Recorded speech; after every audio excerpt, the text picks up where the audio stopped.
사랑하고 축복합니다. 6월 29일 수요일입니다. 오늘도 우리 주님을 더 사랑하는, 또 주님을 더 신뢰하는 복된 날이 되시기를 간절히 소원합니다. 오늘 말씀 제목은 영광을 기대하십시오 라는 제목으로 함께 말씀을 나누고자 합니다. 오늘 본문 말씀 시편 85편 1절에서 13절까지 말씀입니다. 말씀 봉독합니다. 여호와여, 주께서 주의 땅에 은혜를 베푸사 야곱의 포로된 자들이 돌아오게 하셨으며 주의 백성의 죄악을 사하시고 그들의 모든 죄를 덮으셨나이다. 주의 모든 분노를 거두시며 주의 진노를 돌이키셨나이다. 우리 구원의 하나님이여, 우리를 돌이키시고 우리에게 향하신 주의 분노를 거두소서. 주께서 우리에게 영원히 노하시며 대대에 진노하시겠나이까. 주께서 우리를 다시 살리사 주의 백성이 주를 기뻐하도록 하지 아니하시겠나이까. 여호와여, 주의 인자하심을 우리에게 보이시며 주의 구원을 우리에게 주소서. 내가 하나님 여호와께서 하실 말씀을 들으리니 무릇 그의 백성 그의 성도들에게 화평을 말씀하실 것이라. 그들은 다시 어리석은 대로 돌아가지 말지로다. 진실로 그의 구원이 그를 경외하는 자에게 가까우니 영광이 우리 땅에 머무리이다. 인애와 진리가 같이 만나고 의와 화평이 서로 입맞추었으며 진리는 땅에서 솟아나고 의는 하늘에서 굽어 보도다. 여호와께서 좋은 것을 주시리니 우리 땅에 그 산물을 내리로다. 의가 주의 앞에 앞서가며 주의 길을 닦으리로다. 아멘. 오늘 말씀 제목 영광을 기대하십시오 라는 제목입니다. 오늘 우리가 읽은 시편 85편의 말씀은 이 말씀을 이해하기 위해서 이 말씀이 쓰여진 이 시대적 배경을 먼저 살펴보는 것이 본문을 이해하는 데 무척이나 큰 도움을 줍니다. 이 시편 85편은 이스라엘 백성들이 바벨론에서 아마도 1차 포로 귀환 직후에 그 혼란기 가운데 쓰여진 이 시편으로 추정하고 있습니다. 영원히 끝날 것 같지 않았던 포로 생활에서 하나님의 은혜로 고국으로 돌아올 수 있게 되었을 때 이스라엘 백성들은 선지자들이 제시한 새로운 시대가 곧 이루어질 것이다 라는 그 기대와 소망을 가지고 있었습니다. 그러나 이스라엘 고국으로 돌아온 이스라엘 백성들이 직면하게 된 정황은 그 기대와는 전혀 달랐지요. 대외적으로는 여전히 주변 강대국의 압박으로부터 자유롭지 못하였고요. 내부적으로는 이방인들의 통혼과 또 그로 인한 우상 숭배의 문제, 치안 질서가 정립되지 못하고 이로 인한 죄악의 문제, 신앙적, 사회적, 경제적인 문제와 모습이 산적히 쌓여져 있는 상태였습니다. 이러한 상황 속에서 많은 이스라엘 백성들은 극심한 혼란에 빠져들 수밖에 없었고 점차 그들이 포로에서 귀환할 당시 가졌던 열의와 각오, 신앙의 다짐도 퇴색하기 시작했지요. 이러한 배경 가운데서 이 시편의 지은이는 하나님께 감사하고 있는 것입니다. 그 감사가 무엇인지를 살펴보겠습니다. 첫 번째 감사는요, 이스라엘 백성들이 포로에서 이스라엘 땅으로 돌아오게 하심에 대한 감사라는 것입니다. 1절 말씀 보겠습니다. 여호와여, 주께서 주의 땅에 은혜를 베푸사 야곱의 포로된 자들이 돌아오게 하셨으며, 야곱의 포로된 자들을 돌아오게 하셨다. 즉 바벨론이라는 나라에 포로로 잡혔다가 70년 만에 다시 돌아오게 하심에 대한 감사라는 것입니다. 여러분, 70년이면 무척이나 긴 세월입니다. 그 긴 세월 동안 그 땅에서 살아가게 하셨고 돌아오게 하셨다라는 것이지요. 이스라엘이 바벨론 포로로 잡혀간 이유가 여러분 무엇입니까? 우상 숭배로 인한 하나님의 징계였습니다. 하나님께 우상 숭배로 죄를 지었기 때문에 하나님은 그들에게 벌을 내리신 것이지요. 그리고 이미 하나님은 선지자를 통하여서 벌을 내리시지만 70년 이후에 다시 돌아올 것을 이미 그들에게 알려주셨습니다. 하나님의 징계가 끝나고 용서해 주셨다라는 것, 이 돌아왔다라는 것은 징계가 끝나고 용서해 주셨다라는 것이죠. 그 용서해 주심에 대한 감사의 마음이기도 합니다. 2절 말씀은 직접적으로 이렇게 얘기합니다. 주의 백성의 죄악을 사하시고 그들의 모든 죄를 덮으셨나이다. 오늘 시편 기자는 바로 이렇게 다시 돌아오게 하심에 대한 감사, 즉 용서하심에 대한 감사라는 것이죠.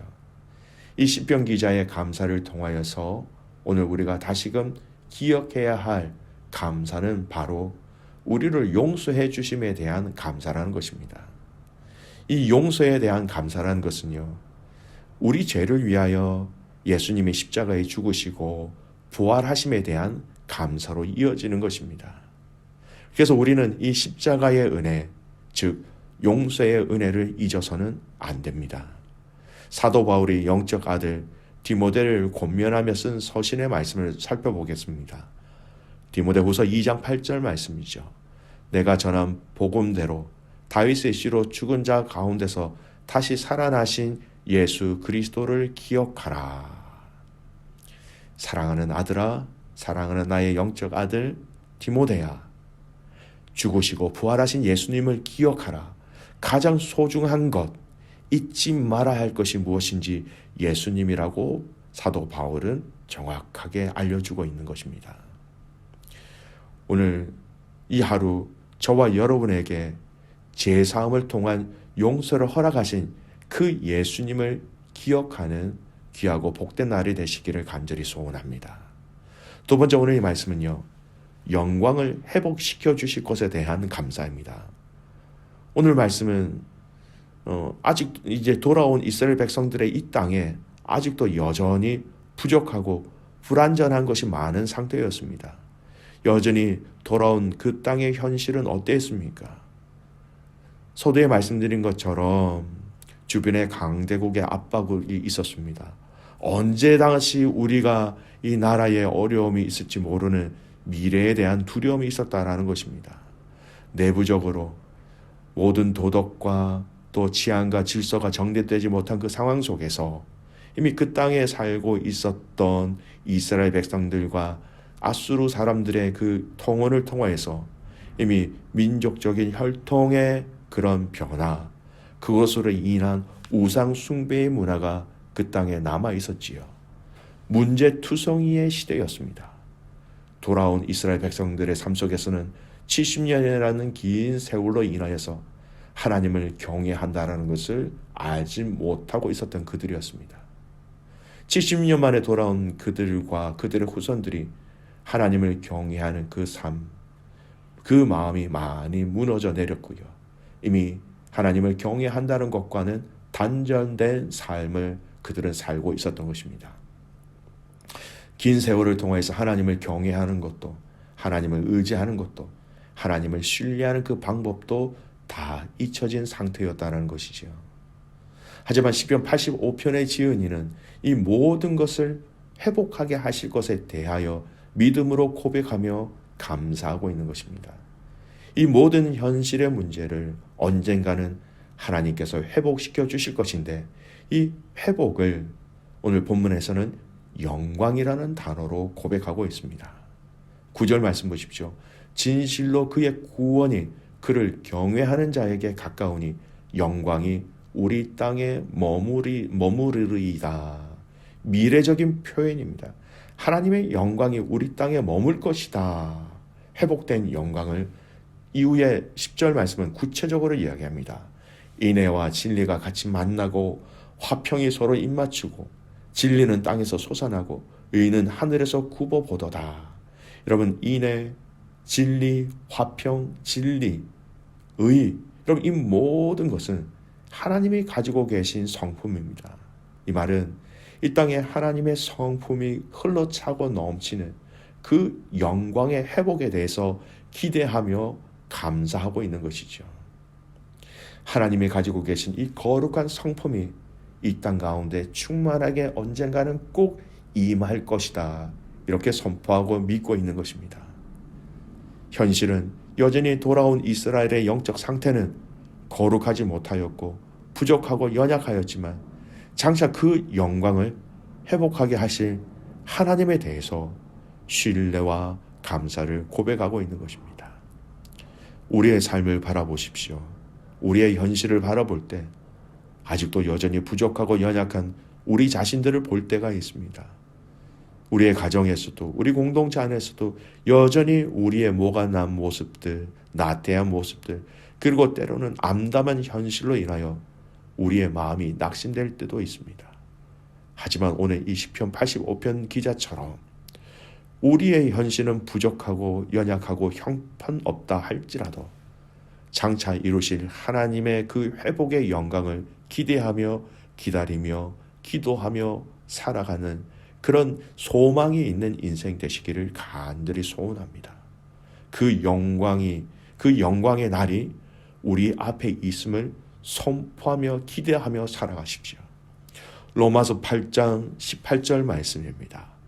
생각하건대 현재의 고난은 장차 우리에게 나타날 영광과 비교할 수 없도다. 예수 그리스도를 통해서 우리가 장차 보고 듣고 누리게 될 것은 이 땅의 어느 것과도 비교할 수 없다라는 것입니다. 이 땅에서 절대 맛볼 수 없는 그 영광이 우리를 기다리고 있습니다. 지금 여러분의 현실이 어렵고 비참하고 아프고 두렵고 힘든 상황에 있으십니까? 하지만 기억하십시오. 우리가 하나님의 방법으로 예수 그리스도가 승리하신 그 승리의 방법들을 믿으며 함께 기다릴 때에 장차 누리게 될 그 영광, 우리가 상상할 수 없는 그 영광을 우리가 맛보게 될 것입니다. 사랑하는 믿음의 가족 여러분, 오늘 이 하루 여러분의 마음과 뜻과 정성을 다하여서 하나님을 사랑하며 또 장차 우리에게 허락하신 그 영광을 이 땅에서부터 먼저 보고 먼저 맛보며 먼저 누리시는, 그래서 그것을 통해서 많은 사람들에게 하나님 사랑 많이 흘려보낼 수 있는 승리하는 귀한 믿음의 가족들 되시기를 주님의 이름으로 축복합니다. 아멘. 기도하겠습니다. 좋으신 하나님, 감사와 찬송과 영광을 올려드립니다. 오늘 시편의 말씀을 통하여서 하나님 우리에게 참 중요한 것을 깨닫게 하시고 기억나게 하여 주셔서 감사합니다. 우리를 용서해 주셔서 감사하다는 것 하나님 기억하게 하여 주십시오. 주님이 우리를 용서하시기 위해서 십자가에 죽으시고 부활하신 그 용서의 은혜를 기억하며 살아가는 모든 성도들이 되게 하여 주시옵소서. 하나님, 장차 우리에게 주실 그 영광을 기대합니다. 장차 우리가 보게 될 그 영광을 기대합니다. 그 영광 가운데 임재하시는 주님을 보게 하시고 그 영광의 보좌 앞에서 온 믿음의 성도들이 예수 그리스도의 이름을 찬송하며 어린 양을 찬양하며 영광 올려드리는 그 영광을 기억하며 믿음의 눈으로 바라보게 하여 주시옵소서. 하나님, 우리의 삶 속에서 이 땅에서 살아가는 그 현실 속에서 그 하나님의 영광을 먼저 보고 먼저 맛볼 수 있도록 그 하나님 나라의 영광을 누릴 수 있는 모든 믿음의 가족들의 이 하루가 되기를 간절히 소원하옵고 살아서 역사하시는 예수 그리스도의 이름으로 감사하며 기도드리옵나이다. 아멘.